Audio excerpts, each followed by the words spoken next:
I'm making an executive decision. Uh-oh. We're moving into the summer. I think this summer we're going to cover just Summer movies / kids in danger.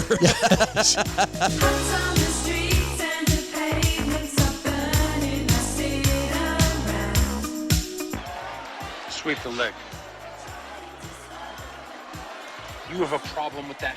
Welcome to the Project Gen X Retro Summer Series 2022. Sarah, beware. I have been generous up until now, but I can be cruel. Starting in May and ending in August, we will review the summer movies from our youth that include Tron. Still don't understand why you want to break into the system. Because, man, somewhere in one of these memories is the evidence. If I got in far enough, I could reconstruct it. Adventures in Babysitting. Don't fuck with the babysitter. The Goonies. Don't say that. Never say that. Goonies never say die. Back to the Future. Whoa, this is heavy. There's that word again, heavy. Why are things so heavy in the future? Is there a problem with the Earth's gravitational pull? What? And so much more. We talked into the night. The kind of talk that seemed important until you discover girls. If I can only have one food for the rest of my life, that's easy. Pass. Cherry flavor pass. Along the way, we will also sprinkle in some non-movie goodness that will remind us what it was like to be a kid when the socks were high, the shorts were extra short, and there wasn't a cell phone to be seen. E.T. phone home. E.T. phone home. Wants to call somebody. So sit back and join Big Dave, Barry, and myself, Alan Smith, to relive the magic of the 80s and the retro summer.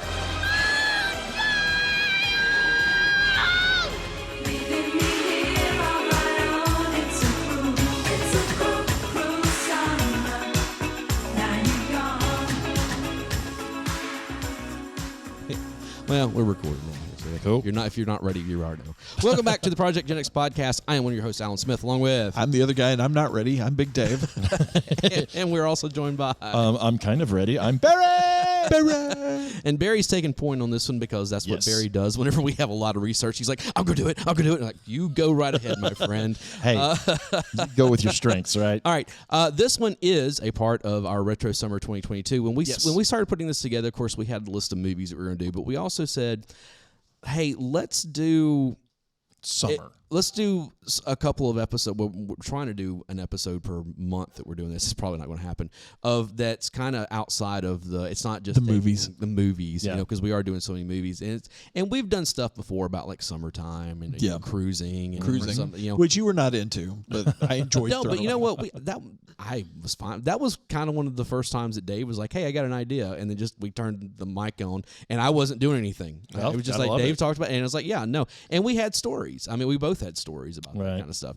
But this is we're going to talk about amusement parks. Yes, and not just amusement. And before we get started, let me just say this is a non-Disney episode. Yes, there's no single Disney mouse in this anywhere. Have you been to any of the Disney parks? I have been to Disney World. Okay, I have been to Disney World once. Yep. Okay, I was in the marching band in high school, and we actually went down and was in one of the parades. Nerd.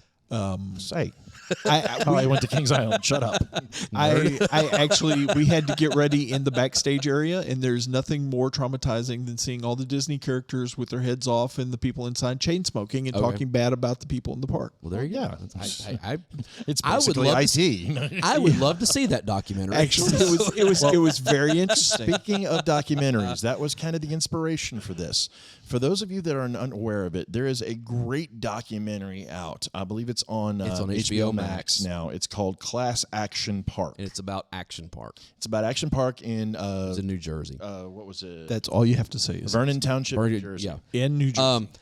Very loosely, there was a movie that came out a few years ago. It's called Knoxville Action Point, which is Johnny Knoxville, and it's actually a really good movie. I was surprised at how good it was. I haven't seen it yet, but I was reading up about it. It really is good. And then I don't even remember what I was going to say. There was something else that I had to go. Well, I can't remember what it was now. There's countless movies that are like this, like Adventureland was one. Oh, I love Adventureland. Yeah. I love Adventureland. It's a great movie. That reminded me so much of Opryland, which is something we're going to talk about. Something else I want to say before we get into this, and I will put links to this, please, in There are a couple of my voice. I'm going through puberty again.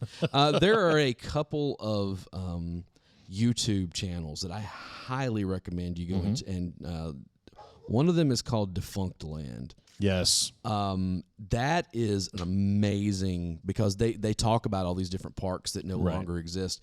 And there's another one that I follow. Hold on, let me find it here. Here it is. It's Expedition Theme Park. Yes. Which is the same, they cover all kinds, like even some of them that are still operating. Both of them are great. Yeah. They do deep dive, and they have all kinds of archival footage, as well as, they're so... It hits you right in the nostalgia. Yes, yes, absolutely. And just to be clear, some of the parks that we're going to talk about today are still in existence and are still functioning. Yes. There are quite a few of them, though, that do not exist anymore. Oh, and also, let's be clear.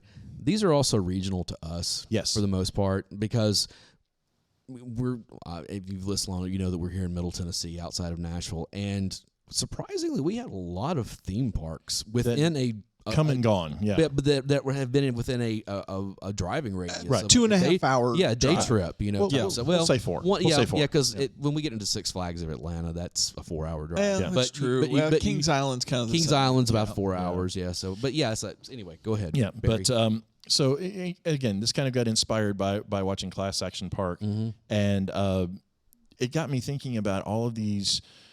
I love abandoned amusement parks, the videos of them, the pictures of them. I've seen stuff from, countless different ones that don't exist anymore. Right. And hearing the stories about, okay, well, this was a great idea at the time, and it just kind of, completely fell apart. I give you Heritage USA. But oh wow, that was if you don't know what that is, kids, look that one up. You can thank me later. Look that one up. I even found out that there was one park that I was just chomping at the bit to go to, and it lasted for like 6 months and then died, and that was the one that was done by the Hard Rock Cafe. Oh, I didn't know about that. They had one. I want to say it was in South Carolina. It was in North Carolina, South Carolina. It was right there on the coast. But they opened it up. It had this great concepts for different rides and different things like that. Like they had a roller coaster ride that was based off of Led Zeppelin's Rock and Roll. Nice. And they would play the music through the speakers on behind your head, and it was kind of in tune with what you were doing in the coaster. Nice. Yeah, it didn't last long. They didn't have the funding for it. It just fell apart. It just bad idea. A great idea, just not funded on it. So bad idea, good idea executed poorly. Right. So I went through and started developing a bit of a list of just some of the ones that, I've gone to, or one of the other fellows here have gone to, that have some special memories on it. And really, if they're still in existence, I can't recommend them enough to go check them out. They're definitely, worth a visit. They're a good family place, but also just as individuals, so much fun to go and check out. And these are the ones that you could just run rampant in for so long. Yeah. Well, I guess we'll go ahead and start off with the one that's kind of near and dear to at least Alan and mine's heart, and I'm pretty sure Dave too. The defunct, unfortunately. In Damn you, Gaylord. In Nashville, Tennessee, Opryland, USA.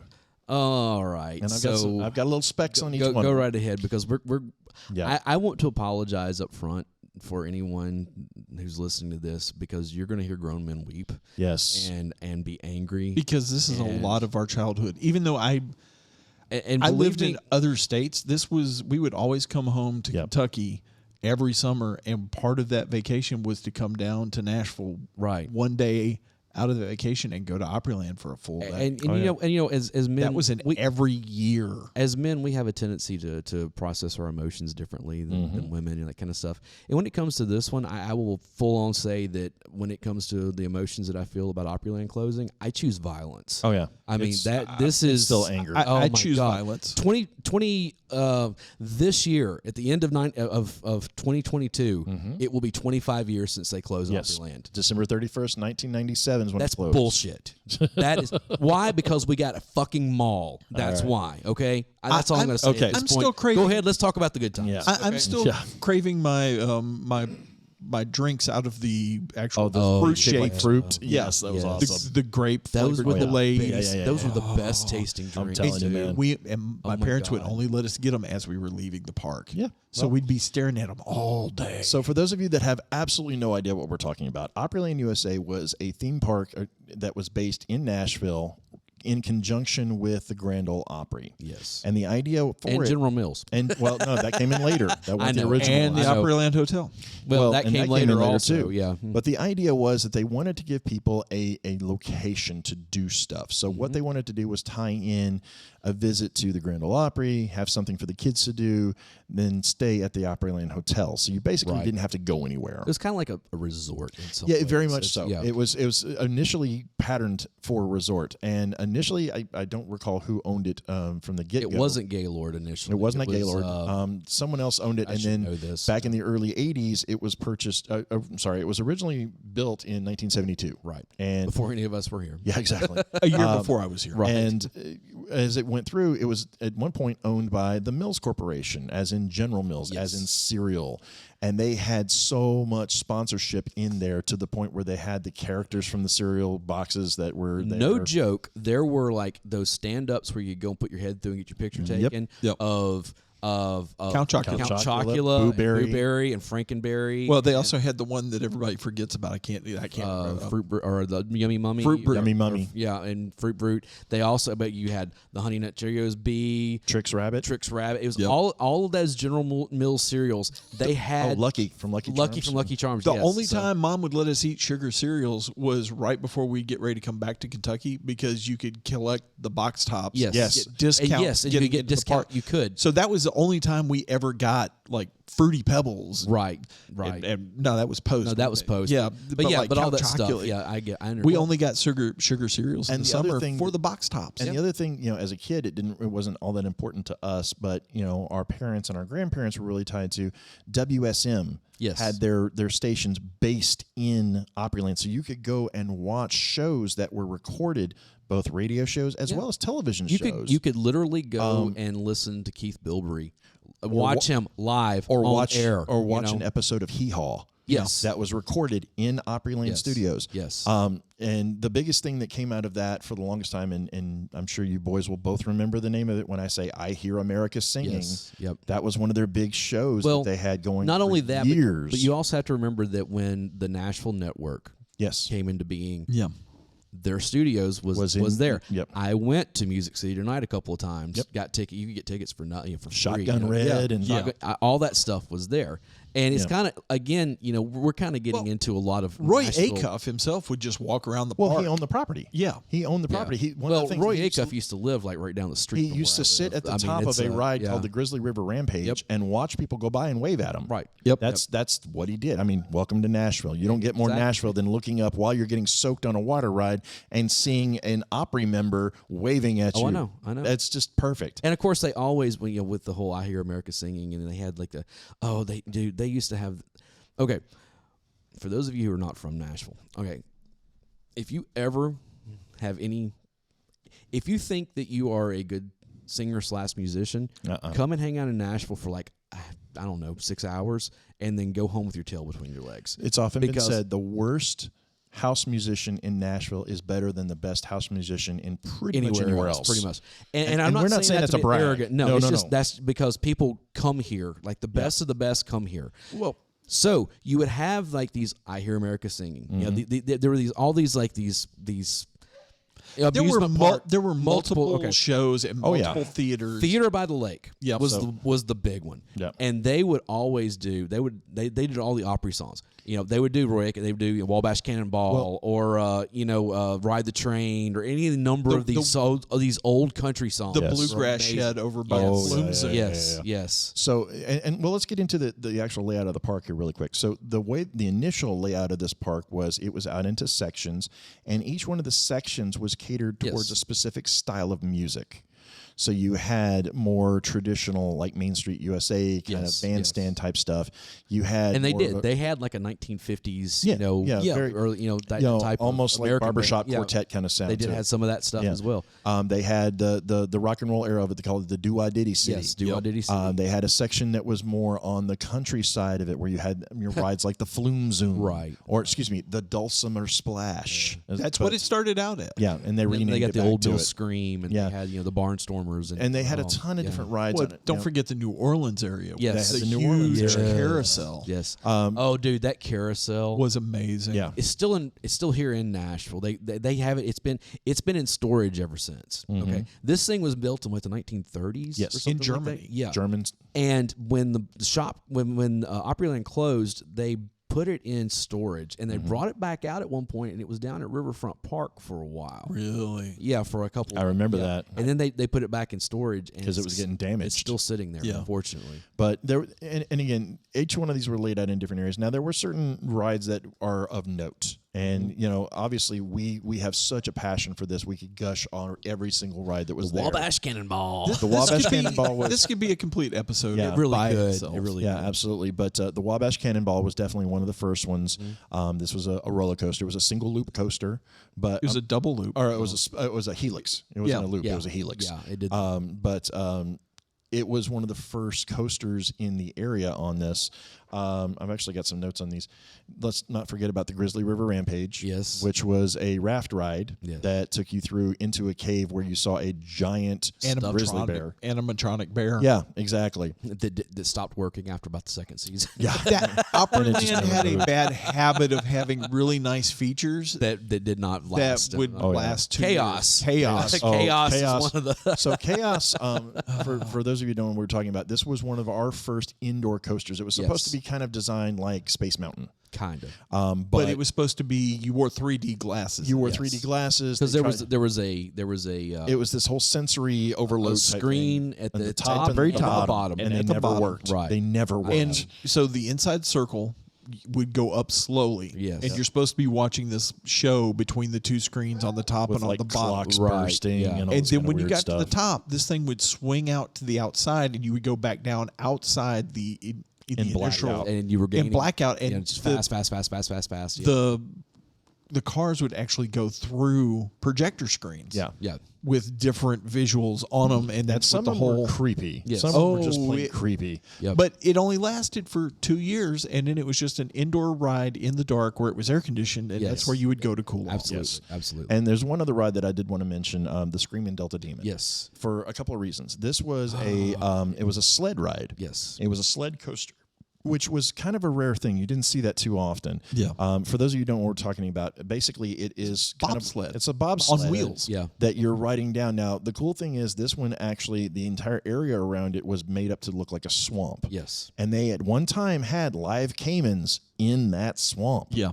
They didn't last very long because Somebody lost pets. People freaked Right, out. right. But once they pulled those out, but that ride was there for years up until the parks closed. Yep. And Actually, the structure was there for a long time after the park Yes. closed. Like there was before,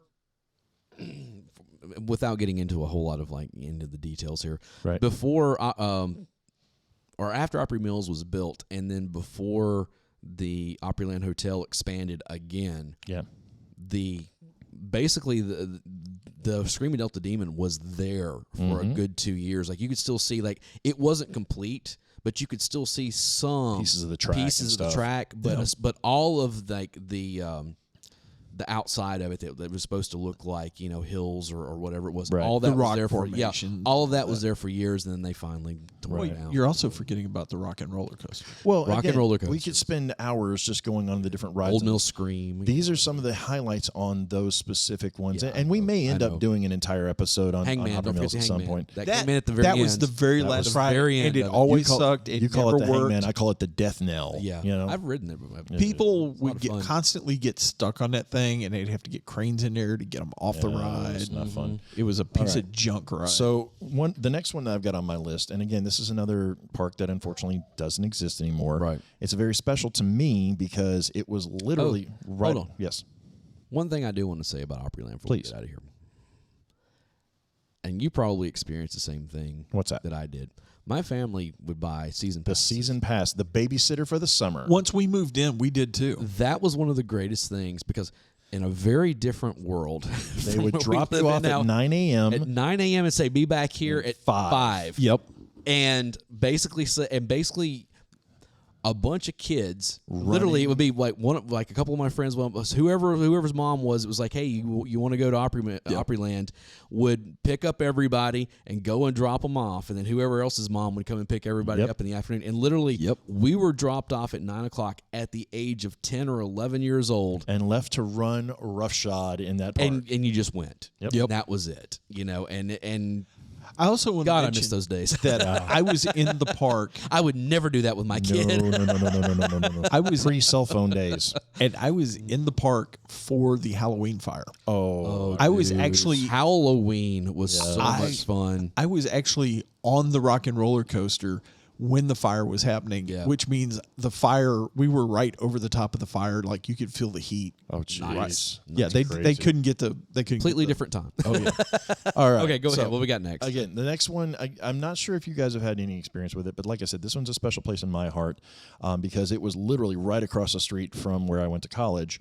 This was in Memphis, Tennessee. Okay. And it was called Liberty Land. Nope, I've never been there. Liberty Land, it opened in never heard of it. October of 76, and it closed in October of 2005. It lasted a long time. Well, here's the interesting thing. This was actually owned by the city of Memphis. It's the first time I've ever heard of an amusement park that was owned by the city. Near the zoo? It close. Close. Okay. Yeah, it was over beside the Liberty Bowl. Yeah. And Mid-South Coliseum. So, which means it's not a very good part. Yeah. Well, no, actually, that's one of the better parts of town, believe it or not. Now, maybe. Well, no, that's because I went to Christian Brothers and it was literally right over the street. But the biggest notable thing about this is that it had Elvis Presley's favorite roller coaster. Okay. And actually one of the oldest existing wooden roller coasters in the United States. Was it named Priscilla? It was called the Zippin' Pippin. There's still some debate on when this was built. If it was built in, I'm just ignoring you. If it was built in 1912 or 1917, there's still some debate on it. The whole damn thing was made of pine. Wow. Everything was like made the of pine. Beast. Yeah, very bit. similar to it. The construction was considered one of the most historic constructions ever because it's one of the few that was put in at the beginning of the park and stayed the entire length of the park. Well, that's never cool. changed it. That's cool. It's believed that Elvis on, what was the date? August 8th, 1977. Yep. Well, he died. No, he died on August 16th. Oh, okay. So he went there before. 8 days before he died. Okay. He basically went there and from 1 a.m. to 7 a.m. ran the park roughshod and just continued to run that roller coaster over and over and over again. Hey, when you're the king, you can do that kind of stuff. So it doesn't always necessarily end with a bad note, though. The Zippin' Pippin does still exist. Okay. It is in Bay Beach Amusement Park in Green Bay, Wisconsin. Mm-hmm. And when I read this, I thought this was very, very cool. Not a lot of things that I've read in certain parks are the nicest things in the world, but props to my people in Wisconsin for this. If you go to Bay Beach Amusement Park in Green Bay, Wisconsin, and show them a Tennessee State ID, you get to ride the Pippin for free. Nice. I thought that was cool. That is pretty cool. Nice. Yeah. I know several of the rides from Opryland wound up at other amusement parks. Yes. Kentucky Kingdom, most notably. But I will link. Defunct Land has just some great stuff about this, about where rides wound up and everything. There's also a great website called the RCDB. It's the Roller Coaster Database. Oh, okay. And that you can search by park, you can search by name of coaster, you can search by all these kinds of things. And it not only shows you where it was in one park, but if it got moved or anything like that, where it ended up. Okay. So fair enough. A great resource. Next one. In Austell, Georgia. Okay. Yes, that's a real town. Austell. Just outside of Atlanta. Yes. Six Flags over Georgia. Yep. Been here once. I've been there a few times. Oh, many, many, many, many times. Called the thrill capital of the South. Yeah, okay. I can't. How many? Sure. How many Six Flags? There was one in Texas. There was at one St. point in time, there were several. They started off with just 6. Right. Because that was the whole point. Right. Is that 6 Flags, 6 different locations. But they've had Great Americas in Chicago. Yeah. They have Six Flags St. Louis. They have they had New Orleans. Yes, they did. Which is now a swamp. Yes. Six Flags over Georgia. There was actually a couple in Ohio. There was I can't remember, Six Flags something or another that was Geauga Lake. Yeah. But that's folded many times over. But they've had several. I think even Magic Mountain out in California. I think Six it was Flags at one one time. I don't know if point, it still yeah. is or not. Well, the other thing about Six Flags, I don't know if you got this in there, is like they were bought out so many times. They weren't bought out. They were partnered with. Okay, then that's what it is. Yeah, I know they were with Paramount at one point. They were with Universal at one point. They had sponsorships with them, yeah. but they were not committed to a lot of those. And mainly, the biggest one that they had was DC Comics. That was their big one. They had one with Marvel at one point too. They didn't really. I don't think because they had an X-Men show. Because I remember seeing it. Okay, I'll have to go back and look, but all mine said DC just because. I know because they had the Superman ride. Superman, yeah, and the Batman. I rode the Batman. Yeah, I did. That was in Georgia. Yeah, absolutely. So they did do a lot with DC, and a lot of those are still there. They've had other partnerships with different companies, but specifically the one in Georgia, the cool thing about that is they had such established rides outside of that sponsorship. Some of them are still there that are just amazingly good. Yeah. If you're a coaster fan and you've never heard of the Georgia Cyclone or the Great American Scream Machine, Great American Scream Machine, I've ridden both of them, or Goliath. Yep, the Great American Scream Machine almost killed me and the person I was riding with. I've ridden because all we of got them. in the car and we lowered the bar. Yep, and they came by and checked the bar, and it kind of rattled funny when he checked it. And then as we were pulling out of the station, I was able to raise it completely back up. Yep. That's never a good thing. And the girl that was riding with me was way smaller than me. So the only way I could keep us both in the car is I pulled the bar down. And held it in place. Put my arm around her and then wrapped my arms through the bars and held onto the front of the car. You got her phone number too, didn't you? No, we never ended up no. Well. I saved her life and she totally blew me off. So. You gave her your heart, she gave you a pen. Yeah. Anyway, exactly. And actually, you mentioned Batman. Batman the Ride was one of the first suspended coasters that was down there as well. And a lot of these are still there. There was one that I loved that's been rebranded, and I can't remember what's been rebranded to. It's called the Ninja. Yes. And the Mindbender. The Ninja was rebranded several times. Yes. They were in the process of rebranding it when I was down. Yeah, they repainted it and rebranded it. They also did the same thing. Remember they had, what was it, the drop, whatever it was, they would take you up like so many stories and then they would drop you, you know. They had a couple of different brandings. What was the racing coaster where they'd like Red and Blue Racers? Yeah. Okay. I have a very specific story about Six Flags over Atlanta. Okay. Here we go. That you will, and Dave actually will remember something that had to do with this. So every summer, I don't know when it started, but I know through the 90s, they would have a thing for like, I don't know if it was a week or a weekend. I think it was a weekend. One of the things called Atlanta Fest. The Christian music. I went twice. I did too. 94. When did you go? Would have been. It may have been actually 94. That's where that's where I discovered Dakota Motor Company. Yes, that was the year that when right before Welcome Race Fans, and it was in that little bitty theater that was tucked in the middle of nowhere. That night, then they played on the main stage the next day. Yep. Okay, so they would have where you would go. No, here's the thing. For this, they were like, "Hey, you can come down here and camp." Yep. Okay, so basically they put you on the outside of the park, back behind the staging areas for everything.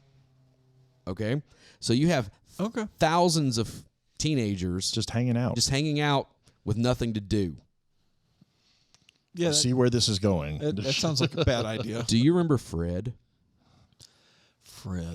My prosthetic burnt skeleton. Yes, I do. That's where I got Fred. I think I may have Fred's head. I think you do. I remember throwing Fred away because he was worse for wear. Basically, what it was, all of the stuff that they had for Halloween, they had like the props and everything was back on the other side of a fence. Yeah, right next to our campsite. And just so happened to end up in the backseat of your car. Absolutely. Oh, good. So I wound up with Fred that way. That was a lot of fun. That was also the summer. I remember calling back home and my dad telling me that O.J. Simpson's wife had been murdered. Yes. And here we go. I remember this. I have those two very vivid memories of being in Atlanta in 1994. I wonder if I can find a white Bronco. I need a car right now. Well, they did bring Broncos back. They did. I don't want one of the new ones. I can't afford one of the new ones. But that was fun though. Yeah. The camping and the experience, and they had they would have concerts well into the night. And everything. Yeah, and you were just exhausted by the time it was done. I slept so much when I got back home. So anyway, the next one, going back to Tennessee, boys. up in Pigeon Forge. This one went through several names. Initially, it was called the Rebel Railroad. Back in 61 is when it was created. It was rebranded when it was purchased by, of all people, Art Modell. As in former owner of the Cleveland Browns, Art Modell. Wow. Yeah. He got it and rebranded it the Gold Rush Junction. I think I remember that. No, then it became... In 76, it became Silver Dollar City. That's the one you probably remember. That's the one I remember. And in 86, it became Dollywood. Yes. I have only been to Dollywood once. It was after the park was closed. We were there to see Bill Cosby live. Oh, wow. Jeez. Wow, that didn't age well. I have never been to Dollywood. Neither have I. I have been to Silver Dollar City, though. Okay. Again, another church thing. Yeah. Royal Rangers, which was basically the Assemblies of God's version of Boy Scouts. Boy Scouts would have their what do they call it? Camperama up there every year. And people would come from all over the country to it. And so I spent a couple of weekends up there over the course of, several years. So much fun. Oh, yeah. I mean, so much fun. Well, so for those of you that aren't familiar with Dollywood, and I don't know what rock you're living under not to know about this one, but Dolly Parton purchased this because she wanted to give back to the community of Pigeon Forge. One of the at the time, she's from Sevier County. Yes. Yeah. So one of the poorest counties in the state of Tennessee at the time. At the time.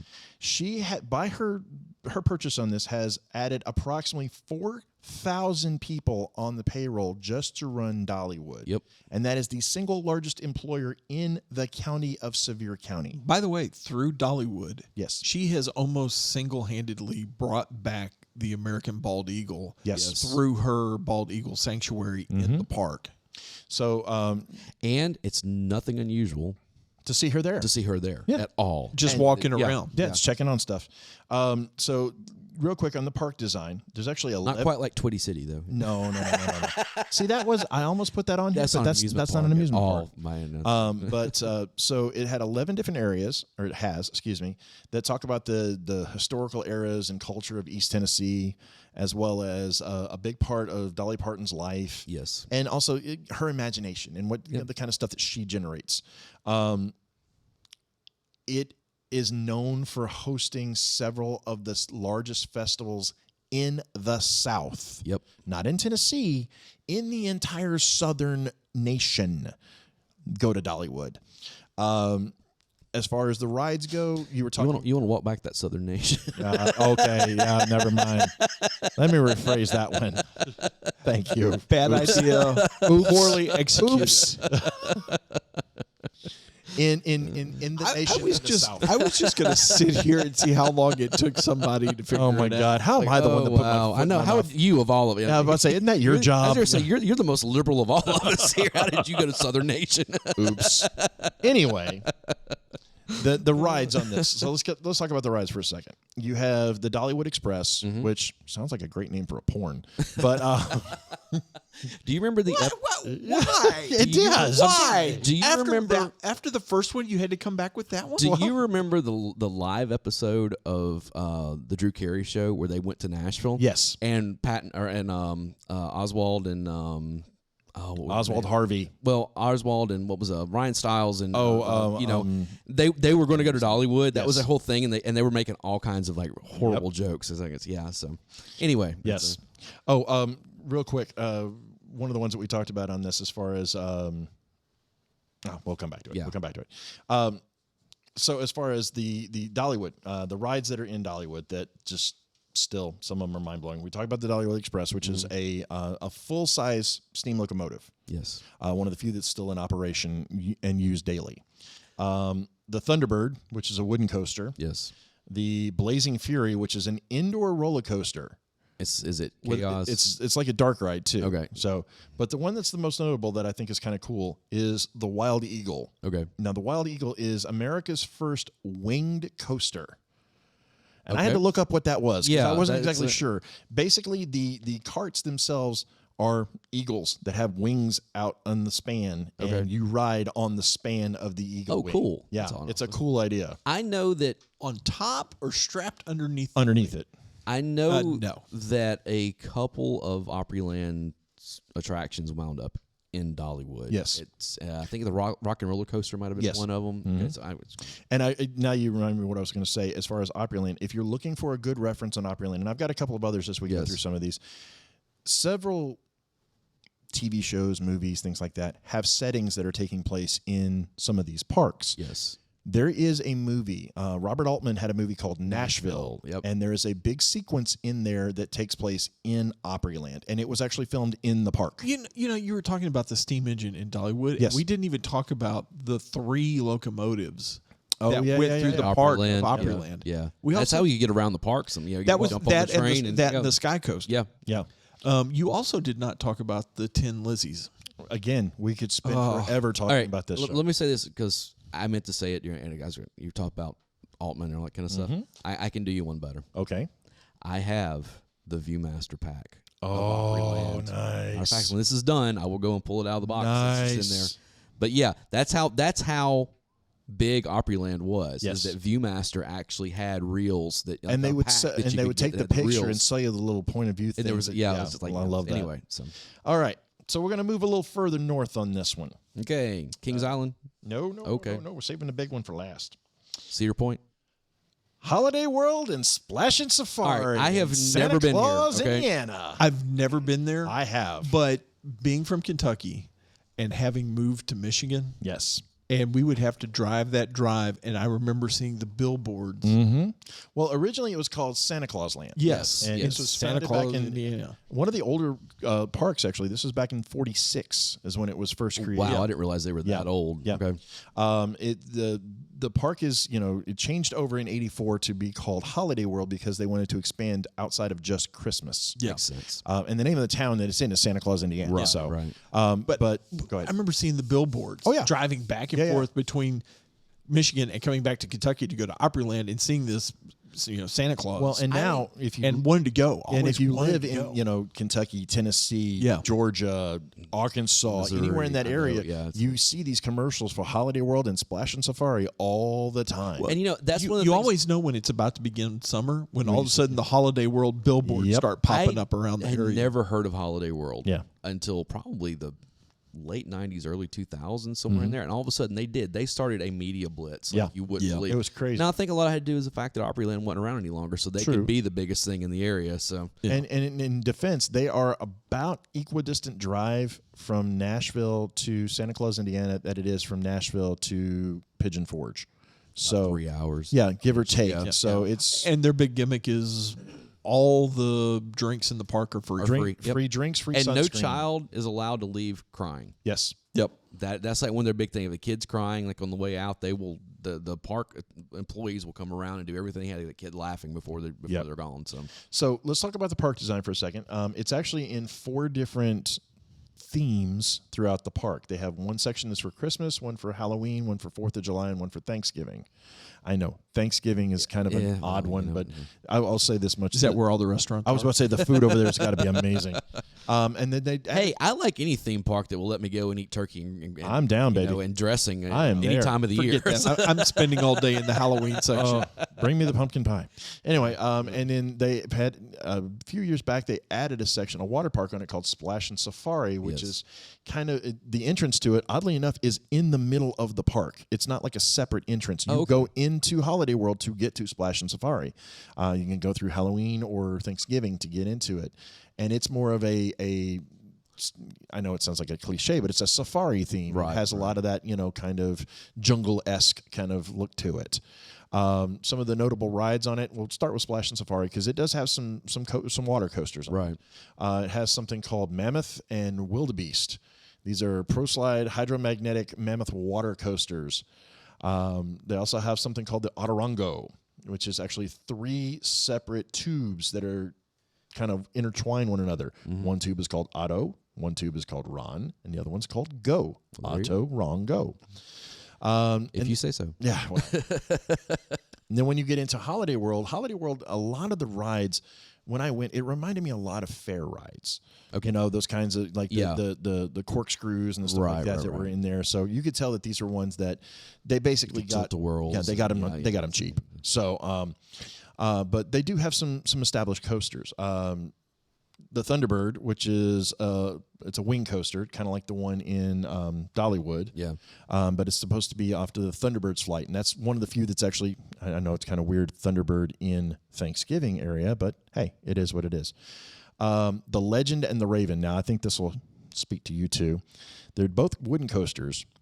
One is patterned after The Raven, as in Edgar Allan Poe's. I figured that. The other one's patterned after Washington Irving's The Legend of Sleepy Hollow.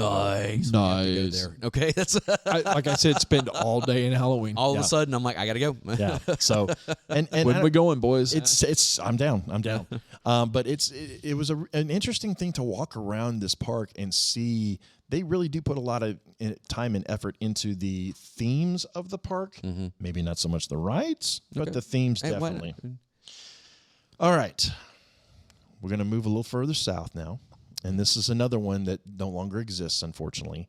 But it's a very, very special place in my heart. My sister Robin and I have gone there many times when we were kids. It was in Haines City, Florida. And for those of you who don't know where Haines City, Florida is, it's just outside of Orlando. Okay. It was originally owned by Ringling Brothers and Barnum and Bailey, and it was called Circus World. Yes. I had never heard of this place until you mentioned it before we started recording. So Circus World. I had heard of it, but I had not heard of it. It had actually been rebranded a couple of times. And if you ever get a chance, read up on this. The story behind this is amazing. In the same town that like all the sideshow performers, all the circus people would go to in the off season. Haines City, Florida. Yes. That's where the trains for Barnum and Bailey they would go down there. Down there during the winter. So they wanted to create a place for them to go and still be able to perform. Oh, that's cool. During their off seasons. So that was the original purpose for it. Now, it was originally built back in 1974. It closed, unfortunately, in 1986. So, but 12-year run. Yeah. It was a good run on it. Originally, it was owned by, like I said, Ringling Brothers and Barnum and Bailey. In 1982, they sold it to, you want to watch Alan lose his mind? Disney. Mattel. Really? Mattel Toy Company owned it from 1982 to 1983. Okay. And then please tell me they had Masters of the Universe. That I don't know. The He-Man land. But they did have a lot of the toy stuff there. And then right across from Barbie World. Now, you want to talk about a hard pivot, okay? Mattel sold it to a guy named Jim Monahan, and he owned it for like 2 years. And then in 1986, he sold it to Hardcourt Brace Jovanovich. Now, that name might sound a little familiar if you've ever looked at the side of a textbook. The majority of the textbooks used in schools are made by Hardcourt Brace Jovanovich. Big production company for school. So it's like, how do you go from a toy company to somebody that makes books?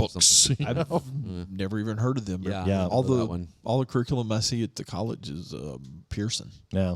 Hardcore. I remember vividly seeing Hardcourt Brace Jovanovich on the side of books. McGraw Hill. McGraw Hill was another big one. Yeah, it was. Yeah. That's so in 1986, this got rebranded. It was sold and rebranded because unfortunately Barnum and Bailey just couldn't confront it anymore. Right. And when it was rebranded, because Florida is known for so many spring training leagues, right, it was called Boardwalk and Baseball. Oh, that's cool. Yeah. It didn't last very long. It only lasted, I think, a couple of years, and then they finally folded on that. But the Circus World Showcase, this is just amazing to me. It had a 27,000 square foot tent in the middle of the park. Dang. That was used for an IMAX theater, a regular movie theater, concerts. They would actually have Daredevil stunts going on in there. Mm-hmm. They had a Nitro Circus or something. 1,000-seat arena where people would do circus performances like live tiger acts and elephant acts and equestrian, that kind of stuff. Is this all going on at the same time? Yes. Wow. And here's no. Here's the part that would have tripped you boys out. They actually had people come from the audience to participate in these things. Again, we live in a much different world. Yeah. Now. Yeah. Hey, who wants to come up and pay the tiger? Me right here. Let's do it. Who wants to, ride on the trapeze? But yeah, absolutely. Now they did have a couple of rides that that were pretty notable. The Roaring Tiger was a wooden coaster that was there. The Zoomerang. It was a loop ride. Now, this is the thing that I remember. The Zoomerang was the most terrifying thing I'd ever seen as a kid because you got in this elevator, you went up 6 stories straight up, got out of the elevator, and got onto the coaster. The coaster was nothing more than a straight shot loop and comes back to a twist. and then you go on it backwards. 6 stories up. 6 stories off the ground. That sounds amazing, actually. I can see that being terrifying as a child. I remember though. looking up at this thing and seeing it swaying in the Florida breeze. And I'm like, oh my God, this cannot be safe. Oh, yeah. And then they also had one called the Hurricane. It was also called the Florida Hurricane. It was another wooden coaster, and they kind of kept that when they went over to boardwalk baseball. So cool. Gotcha. Okay. And anything else? To sum it up. Oh, okay. The biggie. The one that I know all 3 of us have gone to at least once in our lives. Kings Island. Kings Island. In Mason, Ohio, suburb of Cincinnati. Yep. Opened in 1972, I give you Kings Island. Which was once a place where they made gunpowder. At one point in time, it was Paramount Kings Island. Yes, it was. This has one of my, I don't know if it's still there or not, had one of my favorite coasters of all times. Oh, it had several. Vortex. Yes. Because it had a pretzel loop on it. There's, so. I remember because you talking about being Paramount Mm-hmm. because they had actually branded one of their roller coasters Face Off. Yes. Yeah. So I remember that when it was like, owned by Paramount. I was there in like the late 90s. And and at the time, Paramount still owned Hanna-Barbera. Mm-hmm. So you had the kids that had all the Hanna-Barbera stuff, which was so friggin' cool. Well, that got rebranded back in, I think it's 06. Nickelodeon, strangely enough, really came in and bought out that area and made the Nickelodeon Kids area in 06. And then that would have been cool. 2010, that got rebranded again, and you guys may have heard of this, Planet Snoopy. I have not heard of that. No. Planet Snoopy is in Kings Island, Ohio. All Peanuts game. Huh? It's all Peanuts stuff now. So I'm surprised you haven't been there like a dozen times, Dave. You didn't know about it till right now, did you? I didn't know about it until right now. I mean, so...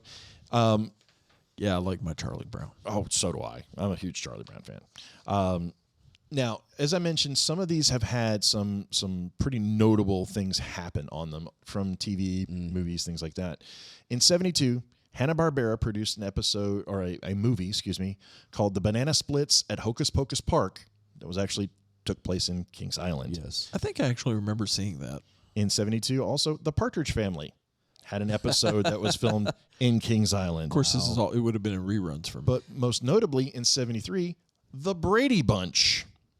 Filmed an episode in Kings Island. I know I've seen that one in reruns. I'm sure I've seen all of those. In 75, Evel Knievel jumped 14 Greyhound buses in the Kings Island parking lot. Yes, he did. He just about killed himself. Yep. 133 feet. As a matter of fact, that record held till 1999, broken by his son. Yep. Now, I'm sure that if we dug into places like Opryland or Six Flags Over Georgia, you're going to find some notable alumna, shall we say. Of course. Well, listen to this. These are former employees of Kings Island. You might recognize a few of these names. Carmen Electra. Okay. Started her professional career in 90 as a dancer in Kings Island show It's Magic. Yes. Woody Harrelson. Really? Was a wood carver. Nick Lachey. Yes, I knew he sang. He was part of a quartet. I knew that one, yeah. Dan Patrick. Like as in TV, radio, sports ESPN, host Dan Patrick. Wow, Sports Center. Worked on the golf course. Okay. And there was a golf course attached to Kings Island. And one that was brought up in one of our previous episodes, Doug Jones started his career as an actor in one of the shows at Kings Island. Doesn't surprise me. He doesn't get enough recognition for what he does. Oh, no. Phenomenal guy. Now, rides. We're going to save the biggie for last, boys. Let's build a little suspense here. So the first one, the Bat. The Bat, no. This was the first modern-day suspended roller coaster in the United States. That's where it started? That's where it started with the Bat. Okay. And I remember riding the Bat. The Banshee, the longest inverted coaster in the world, still holds that record.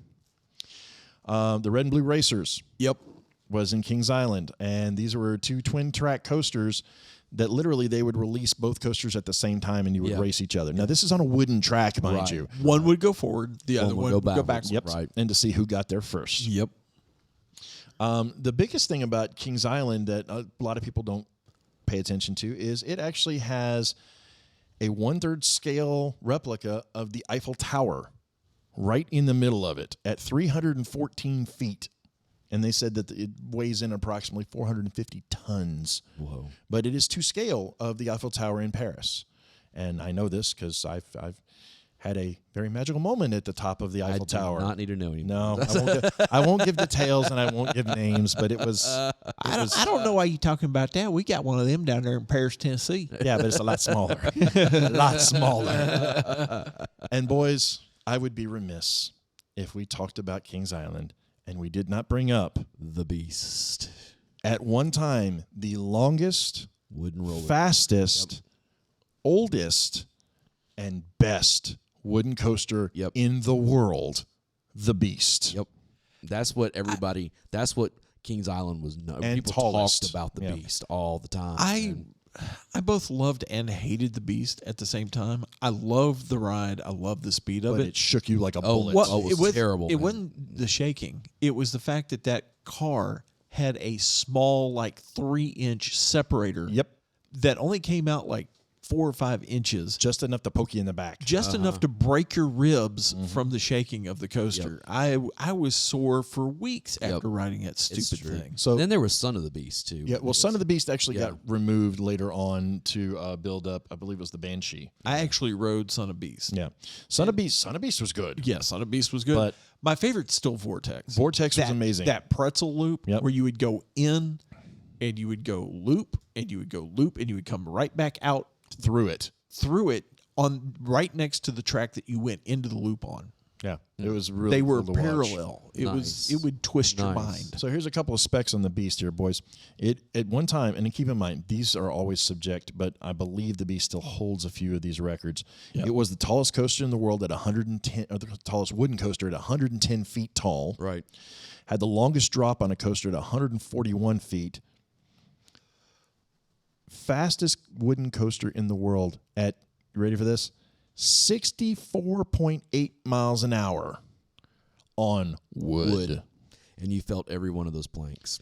Every and splinters. one of those And planks. it was the longest wooden coaster, longest track on a wooden coaster. Now, it is listed at 7,363 feet. How good's your math, boys? It's a mile. That's a mile and a half. Yeah, it's over a mile. I knew that. That is a mile and a half of track. 5,600 and 5,240. That's 40. That's, that's right. But that's a mile and a half of track, and they estimated that it took anywhere between 5 to 6 minutes to ride the coaster. Yeah. And that's start to finish. Yeah. And Not to mention that it went underground. Yeah. You know? It was just long enough to break exactly 3 ribs. Yes. It's true. It's true. It was one of those rites of passage. If you went absolutely. to Kings Island, you had to ride that was the Beast. and that was every time somebody would say something. Oh, I'm going to Kings Island this summer. We're going to go ride the Beast. That was always a thing. And I distinctly remember, as I said, I was up there on a band trip in high school. I know, shut up. Hey, there's 2 of us band geeks in the room. He can shut up over there. But we went and we were there till the park closed. And we were actually there a little bit after the park closed because I rode the Beast at 10 minutes after the park had closed, after they had shut off all the lights. Oh, wow. I bet that was awesome. Oh, my God, it was terrifying. I know. That's Absolutely what I'm saying. It was awesome. terrifying. Now, for those of you that don't know what we're talking about or are not familiar with it, it is a wooden coaster, as I said, and it is just an epic coaster, but it also, you only can see about maybe 10 or 15% of the track from anywhere else in the park. And that's because it weaves in and out of an entire forest of trees. Yes, it does. So you have no idea what's coming when you get on this coaster. You can't tell until you're on this coaster. And then once you're on this coaster, you're praying to God you survive because it's just such a ridiculously wrong experience. Everything about it feels wrong. So right. A wooden coaster should not go this fast. A wooden coaster should not take this long. A wooden coaster should not, do these things. And you could tell when you go around turns, you'd feel that wood just give a little bit, just kind of sway with you. And you're going, please let me get off this thing alive. But yes. And with my ribs. Oh, yeah, with my ribs. Praying to God I'm still in one piece, preferably a functional one. But that is, one of the best memories that I had of that trip was riding the coaster 10 minutes after the park had closed. Once they shut the lights off, it was just epically good. Nice. I have one little addendum. Please. To this. And I think I said something to you guys before we started recording this. Neither one of you knew what I was talking about. There was a place. I don't know that it's still open. Right.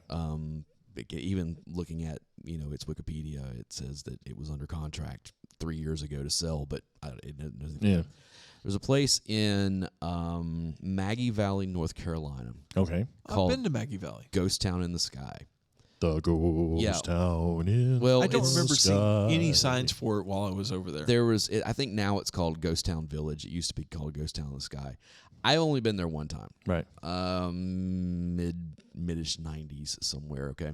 And it was one of those things that, you go to Gatlinburg, and it's not that far. Maybe an hour. If that. I mean, type thing, over into North Carolina. That also happens to be where Cherokee, North Carolina. It's all around through that area. Wheels Through Time motorcycle museum is.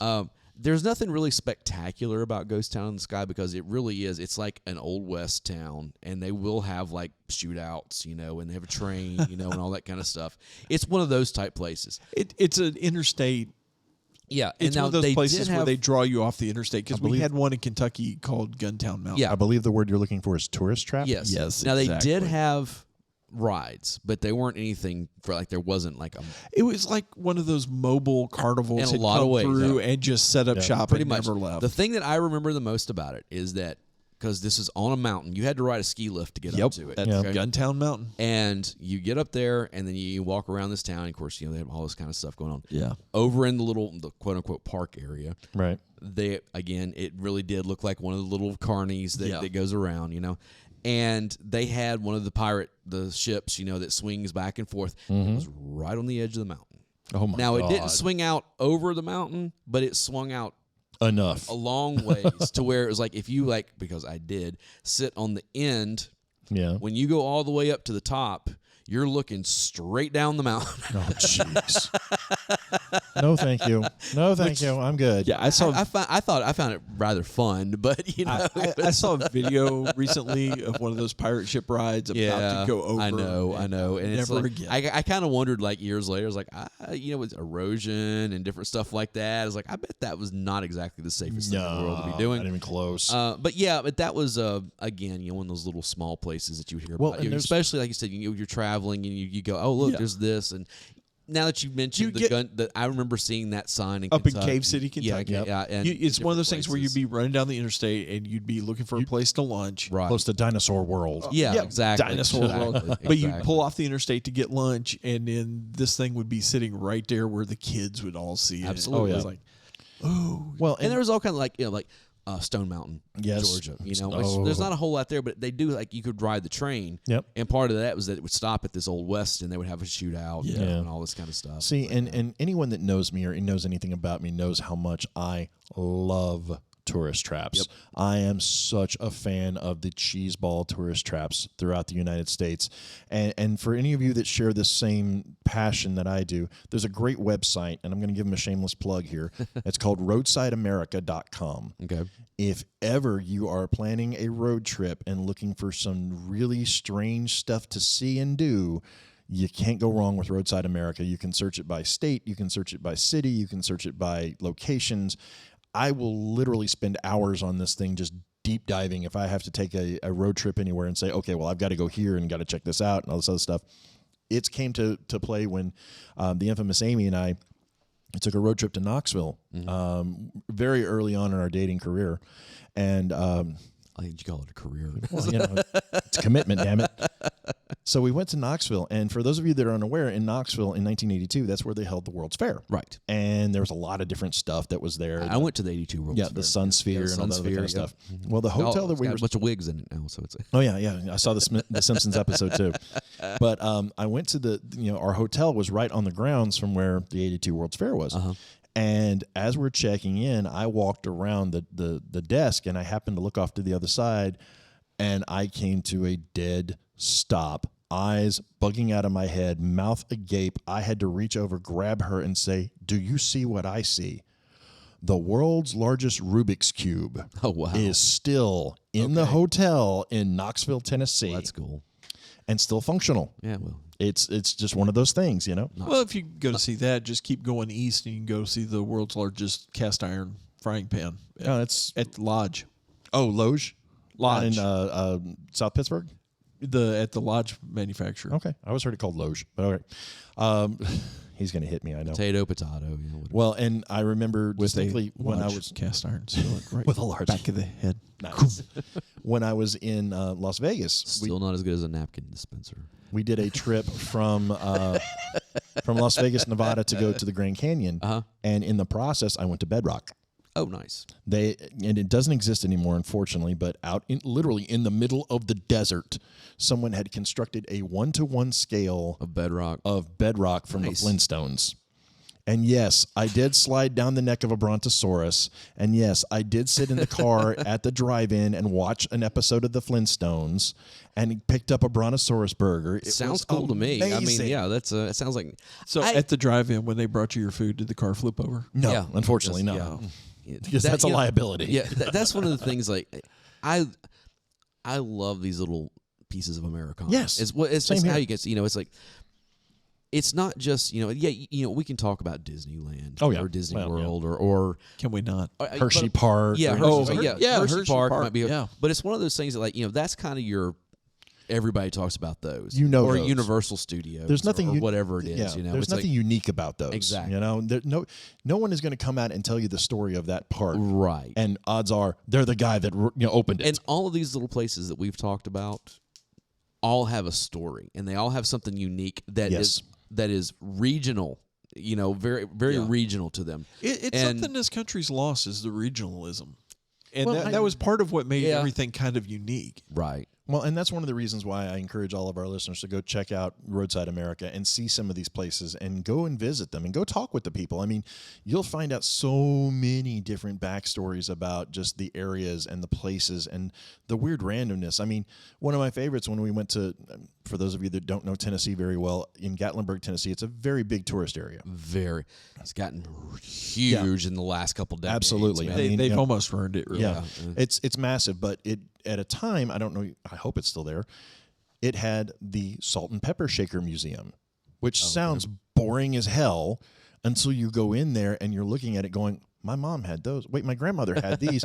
I remember my aunt having those, and I spent almost 2.5 hours in this place. I stole a set of those from that restaurant. Yeah, exactly. I mean, it was so fascinating. They also, have in Gatlinburg, they have the Ripley's Believe It or Not Museum. Yes. They also have an aquarium, like the huge aquarium. Yeah, the Ripley's Aquarium. Ripley's Aquarium. There's different. There's all kinds of the Guinness Book of World Records stuff. Yeah, there's all kinds of stuff like that around. They're a little touristy. It's really but they cool. still have some of the original ones. Yes, right. What's the haunted house? Yeah, that's what I say. Not the Ripley's. The Mysterious Mansion. Mysterious Mansion. Or awesome. Hillbilly Golf. Yes, is another Hillbilly one Golf. Where you're literally playing golf on the side of a hill. Right, and it's little. The World of Illusion. Yes. That's one of those that was up there. This is also, again, if you've never been there, you're like, I don't know what the hell you're talking about. But it's every little tourist little place that you've ever wanted to, and the gift shops are amazing. Oh my God! Yes. And the only place the Chinese stuff. Yeah, the only place that rivals their airbrush game is Panama City Beach. Okay, so when we used to drive through Gatlinburg, we played a game. It was every time you saw an airbrush shop or a pancake store. Oh, yes. Or airbrush, pancake, or knife store. Yes. Or old Western photo place. Yes. Yeah, that's another one. I have a photo of me and my dad that was taken in Gatlinburg. One of those old West places. I have like 3 or 4 of those. I know. But yes, I would encourage all of our listeners, hey, hit us up on Discord, send us emails, let us know some of the places that you remember, some of the parks that you visited that are that special to you. And obviously Disney's going to be special to a lot of people. We know that. Right. Universal's going to be special to a lot of people. We know that. But I want to hear about like Lake Winnipesaukee. Yeah, or little bitty places that those places that you cannot get away from. The ones that you went to every summer. Right, exactly. Or every other summer. The ones that usually had giveaways to get you in the door. You know, the one that you could only eat sugar cereals during the summer so you can collect the box. Yeah, and that was what I say. With going back to Opryland, because you could collect those box tops. Yeah.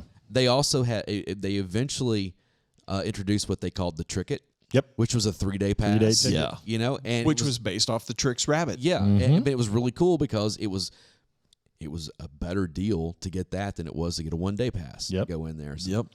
And people would wear it out, man. I mean, it's my dad just finally sold an RV that he had for a long time. Now, we didn't have it when I was growing up. He bought it, I don't know, 15-ish years ago, and it's been sitting for a long time. But one of the things that was on the back of that RV, actually, it wasn't on the back. It was on the front. Was the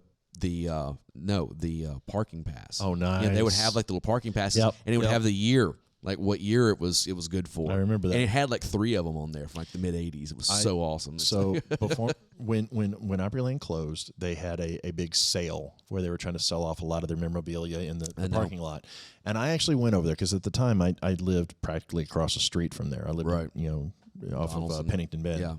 But I remember distinctly, and I still have it somewhere, a miniature stein, like a beer stein that's about the size of a shot glass, that is an Opryland USA stein.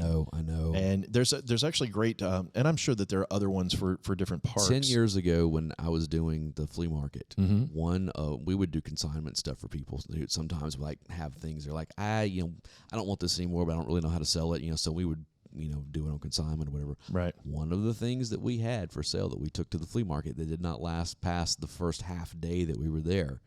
And I can't remember the exact name of the shop, but it was the sign for the apothecary shop. I remember. It was a candy store. Yes. I remember that. We had the actual sign. Nice. That was on the bill, like that was attached to the front of the building.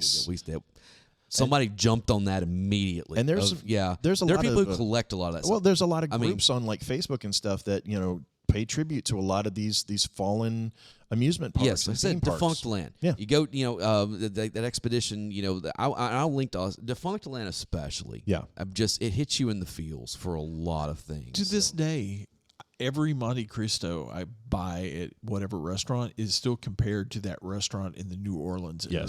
Yes. That had that Monte Cristo, because that was the best one ever. Well, the infamous Amy, as I'm sure you guys have heard me talk about her on this podcast before. And she's been on this podcast. Well, it's from Detroit. She's from the Detroit area. And one that her and her mom share a lot of memories of was one called Boblo Park. Okay. Or Boblo Island, Boblo Island. I had no idea what this was.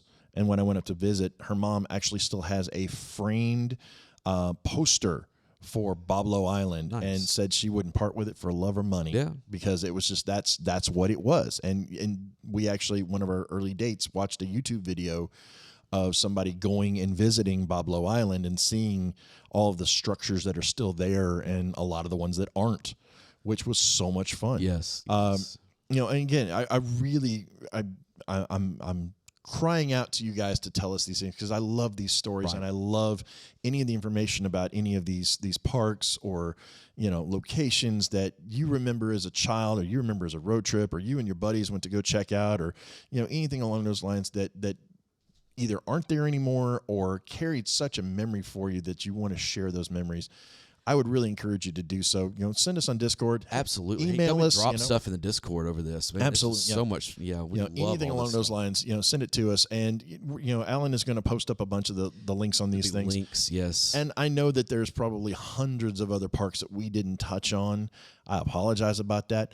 We're trying to keep these, we don't want a 16-hour-long podcast. We did go a little bit of like stuff that we either went to or had the opportunity to visit. Like I said, this episode was very regional, and but even though it's regional, it still carries for whatever part of the country. We went from Florida to Ohio in this thing. So that's a pretty and over to North Carolina. Yeah, but I'm talking about anything in between that. That's a large chunk of the country that we just covered. So we could have. And I know there was Cedar Point. Yeah, Cedar Point's we've never been one. there. Yeah, I personally have never been to Cedar Point. Honestly, I wanted to go, but I started looking at their height and weight requirements. Yeah, that's difficult. Well, we didn't talk about Beach Bend. Oh, that was Beach Bend is one in Bowling Green where I went to college. Now, to be fair, Beach Bend was more of a raceway. known for its raceway. They added the park to it, right? It was for the kids to have something to do while they're doing it.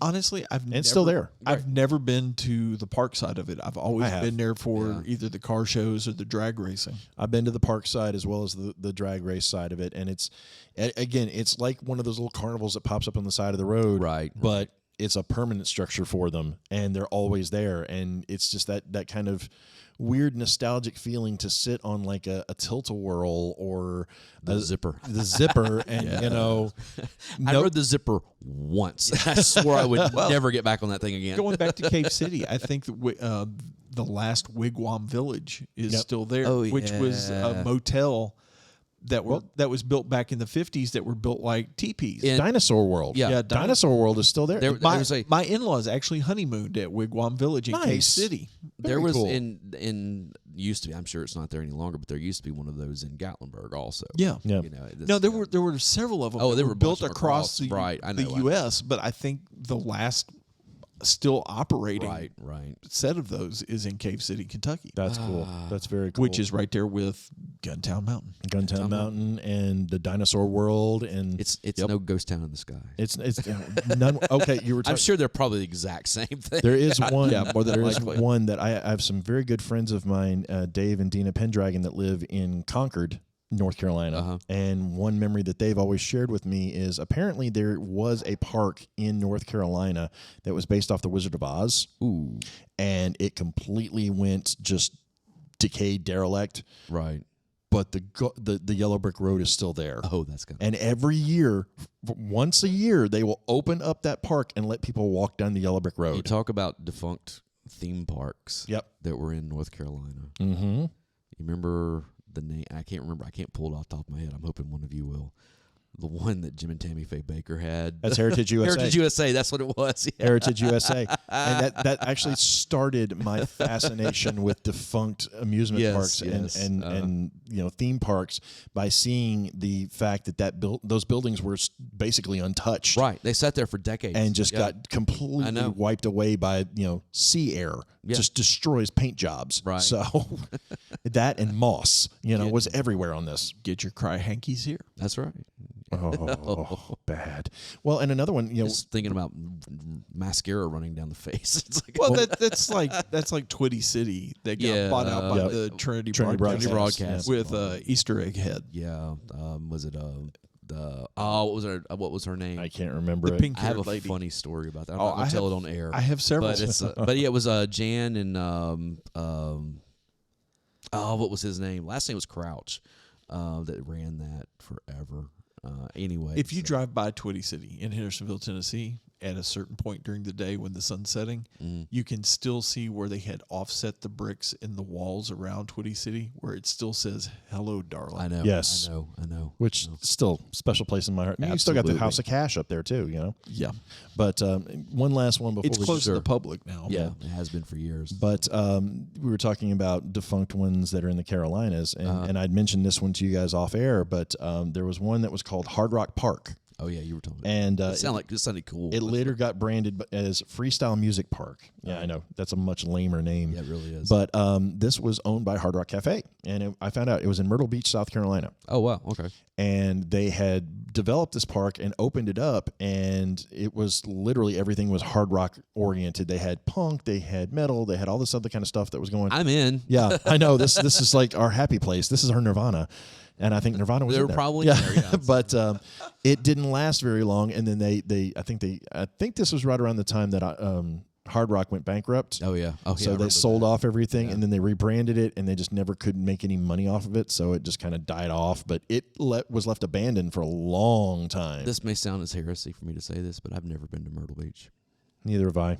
I have been. Yeah, seems like, especially in this area, that was such a rite of passage for so many years. It was like, we're going to Myrtle Beach. It's like Daytona. Yeah. It was because of band. We went down there, did a parade, and then we spent the entire weekend basically tearing up the Aussie Strip down there. Well, there you go. Well, yeah, that's as you do. Riding the roller coasters that shouldn't be standing anymore. Winning the little mirrors with like the MTV. With like Dokken. Yeah, exactly. Metallica. The Coke mirrors, yeah. It's like yeah. Oh my gosh! But yes, please come online, share these memories with you if you like any of these. That's all those little carnivals are great for: Coke mirrors and roach clips. Kids win them. And big stuffed animals that you're never going to win. No. Yeah. Those things are all rigged against you. Well, and that was all rigged. Talking about Opryland. Opryland had that whole section that was nothing but all the carnival games. I know, and I lost all kinds of money on. Oh my God, I can't tell you how many times I lost money on those stupid basketball ones. Overinflated basketballs with with a bent undersized hoop. Once high school happened and I had my season passes, I had a ton of friends that would work at Opryland, and I never legitimately won any prizes, but I walked out of there with prizes. One of my exes worked there for. Actually, I think she was there. My sister almost all the way up until they closed. Wow. So yeah, it was. Do you remember the carts where you would fill the bottles up with the different levels of colored sand? Oh yeah, yeah. My sister she was basically the manager for those two carts. Nice. Well, and see these. You ask anybody that grew up in Middle Tennessee from like 74 all the way up into the 90s, and they have some kind of 72 to 97. Some kind of an experience with Opryland. Absolutely. They loved it or they hated it, and honestly, it's far more love than there was hate. I had family that lives in Indiana, and they would come down every couple of years, and that was always the thing. Is that one day we're going to Opryland. And how many people came down after the park was closed that were so angry that was where they planned their vacation? Yeah, they wanted to come down for this park, and it wasn't there anymore. And the amount of people around here that they started their jobs at Opryland. Right. First, I mean, I was trying to look that up. I know Kathy Mattea got her job. Oh yeah, was there. Yeah. What's her name? I'm just talking about regular people. What was the dancer? She was married to Richard Marx at one time. She was in Cynthia Rothrock. Cynthia Rhodes. Not Rothrock. Cynthia Rhodes was from Nashville. And started out there. Yes, dancing and so she was in Dirty Dancing. Dirty Dancing. Yep. But yeah, again, please share these memories. And if you are familiar with any of these ones that we've talked about and want to talk about them, come on there and hit us up and tell us, hey, I remember riding the Wabash Cannonball, or I remember standing on that bridge over the Old Mill Scream and getting soaked. You got soaked more on the bridge than you did riding the ride. And I remember trying. And that was always a school field trip. Usually end of the year sometime. Hey, we're going to go to Opryland on such and such day, blah, blah, blah. And you'd go to the McDonald's over there by Opryland that had the radio station in it. WMAK or WMAC. Still has it. Yep. Yeah, WMAC. And then you would go over to Opryland, and they would just turn you loose. Well, what you do is you go over the Old Mill Scream, get soaked, then run over to the Barnstormers, ride the Barnstormers to get dried off, or the swings to go get dried off. See, I would do that the was swings. The Tennessee Waltz. The Tennessee Waltz. Because there was no way I was getting on the Barnstormers. I love the Barnstormers. 3 cables. Loved them. All that held that plane to that thing was awesome too. 50 feet up in the air, and you were spinning around in a giant plastic plane. And are we going to just completely gloss over the petting zoo? Oh, well, not only the petting zoo. Do you remember the rafts? Yes. At Monkey Island out there? Yes. Yeah. I know. It's so I think most of us had our first experience with live animals that were not our pets at the petting zoo. Yeah. It was it was one of those things. It was just such a cool little place. And that weird little store where you would go in and get your picture made on the magazine cover. Oh yeah. Let's not talk about the angle in. As I say, let's not forget the angle in. You call it the angle. Yeah, you call it the angle in. We called it the Tilton Hilton. It was kind of like the mystery spot. So if you go on YouTube, there are videos still on YouTube of people going through the angle in. Yes. And it's hilarious. What was the it wasn't the teacups. It was Little Deuce Coop. That's what it was called. It was the indoor teacups. I had one of my worst injuries. I got so sick on that. That was one of my first ride-induced vomit sessions. I never got sick, but okay. So for those of you who don't know, my equilibrium's terrible. So that was the Little Deuce Coop was a teacup ride, but it was in this giant dome building that was blacked out. Yes, it was. And they would turn the lights out and have strobe lights go on while you're riding this thing and playing 50s music. Playing 50s music at full volume, like volume. It was an epileptic seizure. Oh, it was a seizure waiting to happen. Absolutely. If this amp goes up to 10, the Little Deuce Coupe was sitting somewhere around 18. Yes, it was. So, absolutely. But to get in, and because they didn't want anybody sneaking in the doors, the exit doors on these places always had these springs that would hold them in place to snap them back in place when somebody exit. Well, your hero over here was a dumbass kid. Hard too. Was a dumbass kid and was walking out and wasn't paying attention, and the door snapped back and broke my nose. Oh. Yeah. Ow. Tin Lizzy's was a big one for me. Oh, Tin Lizzy's were because that's where my grandmother. Apparently, we're doing a whole episode about Opryland. You're now, getting so. it. Hey, my you know what? grandmother, that was my mom's mom. That was one of her favorite things because she could just get on it and ride. Because when the Tin Lizzy's first started, they were on like railroad tracks. Yeah. They had a rail that they kept everything. Well, no, on track. they had railroad tracks. Oh, I remember this as a kid because I don't ever remember that. they would let. I remember having that one rail, and that came later, so that you could bump it back and forth. Yeah. That came later. The rumor was always that there was a place on there was one spot that you could like jump cut it hard enough. Yeah, I remember that. Yeah. What happened is because it was on like railroad tracks at first, it didn't matter how you steered it. The steering wheel didn't work. It just take you around. You just had the pedal that would make it go or stop. Slow down. So my grandmother would always let me ride.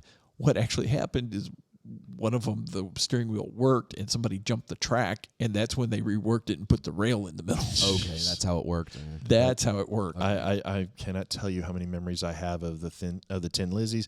My best one though is still the Rock and Roller Coaster. Not so much for the ride, but where it was located was right beside the pizza joint. Yes, it was. That when you're riding this coaster, you were smelling this that pizza. pizza. Oh my God! It was funnel cakes. Oh yeah. Oh my God! The smell of funnel cakes. Opryland is a big reason why I'm a fat kid. It's because of the funnel cakes. Preach, brother, preach. Oh man, that I miss Opryland. I mean, and you remember like the rope, like where you could go and like you climb. Oh, you're talking about the playground area. Yeah, it was like all the big like you could like. I mean, it was because like, that's where all the General Mills characters. Yeah, it was like rope ladder. I mean, it was like it was a huge thing. I mean, it was like, it was they had a ball pit. Yeah, I mean, it was just. Well, and, and this is not just thrill rides. I mean, they had this beautiful carousel that we talked about. But the thing was that they would take the carousel was actually out on the lake. Yes. So you had to walk out the bridge to get to it and ride this thing One around. of the things we didn't talk about, though, is that because you had Opryland and then you had the Opryland Hotel right next to it. Yes. Yep.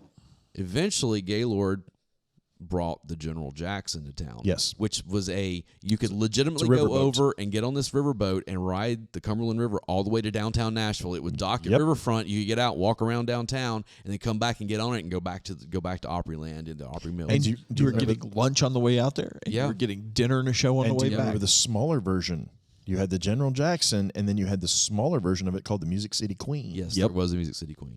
I remember somebody died on the Music City Queen one night. There was more than one. Yeah, well, that was because that was the party barge. Yeah, it was. Absolutely. That was the get the rock band out there on and everybody drink and party. So yeah. So but yeah, I mean, we could, like I said, spend hours on Opryland. And again, if you have any memories of these and you're interested on it, there's some great groups on Facebook that are related to Opryland that show commercials and video, commercials from there. It shows stills from there. I still have some stills that I've posted from my sister and I, riding in the little mini barnstormers.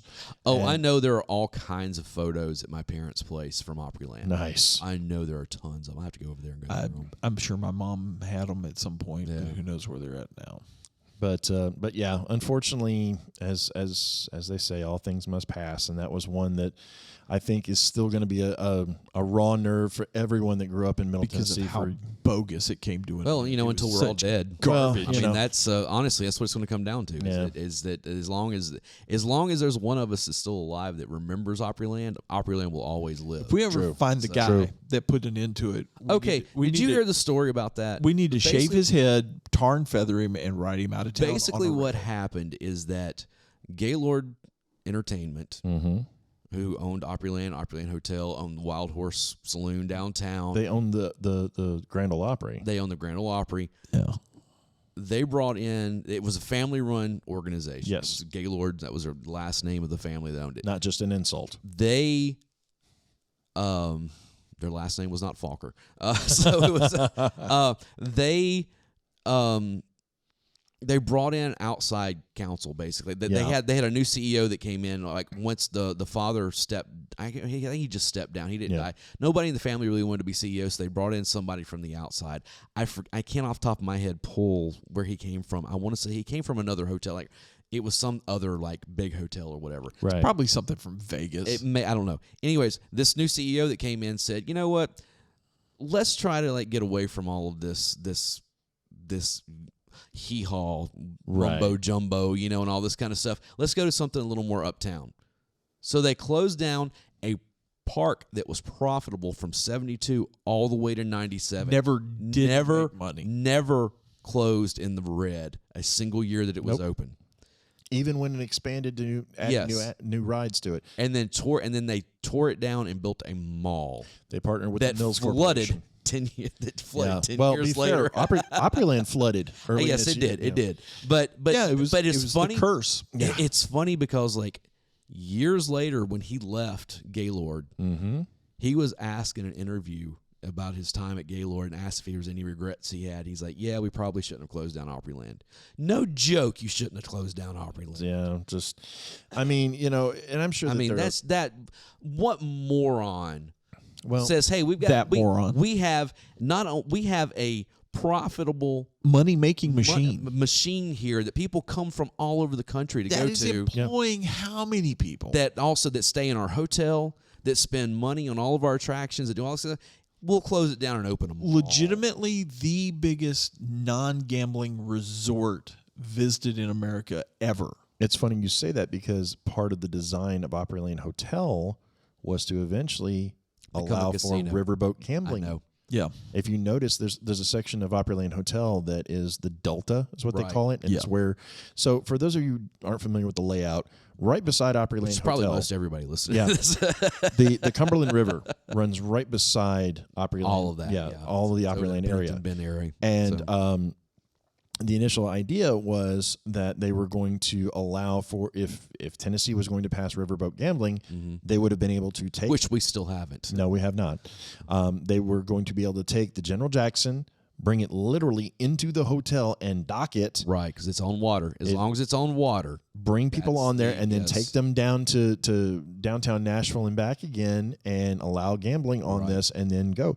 Since that never passed, it never came through, unfortunately, we got a great hotel out of it. Right. The hotel's amazing, but it's still not what it was supposed to be. Nope. So in any case. Yeah, anyway, so now that we said we were going to end this like 20 minutes ago.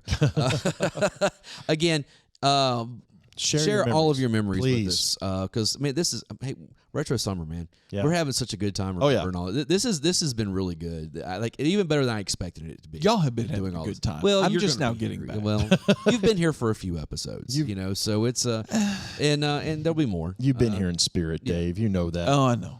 Believe me, I have many times been recording this podcast with Barry and the infamous Amy, and I'm just like, wow, I can hear Dave like grumbling right now. Oh, yeah. So it's like there's been a few times I've been over here with Alan, and we keep looking over at the empty chair, expecting a scowl to come back at us or something. There it is. And Dave's mad now. So. Well, hey. Wrap it up, son. What do you expect from the redheaded Scotsman? So anyways, guys, I am Alan Smith. I'm the other guy, Big Dave. And I'm Barry. And we will see you next time.